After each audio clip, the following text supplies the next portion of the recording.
Video detik-detik drone Rusia menghancurkan hanggar pesawat bawah tanah Ukraina. Video diunggah Kementerian Pertahanan Rusia Sabtu tanggal 19 Maret.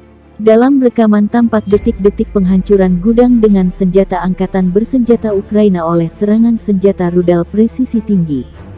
Pada video kontrol objektif, tembakan tepat roket ke hanggar bawah tanah dengan senjata dan amunisi direkam.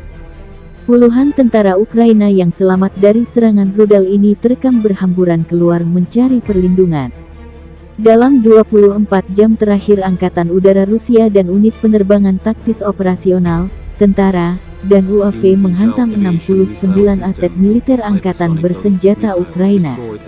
Di antaranya, 4 pos komando, termasuk pos komando Brigade di Zabuyanye, 4 sistem rudal anti pesawat, di antaranya 3 S-300 dan 1 Buk M1, 1 stasiun pemandu dan penargetan radar, 3 sistem peluncuran roket ganda, 12 rudal dan depot senjata artileri dan 43 area konsentrasi peralatan militer.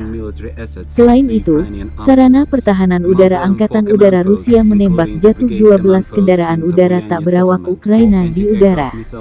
Demikian rilis resmi Kemenhan Rusia hari ini dikutip Tribun Timur.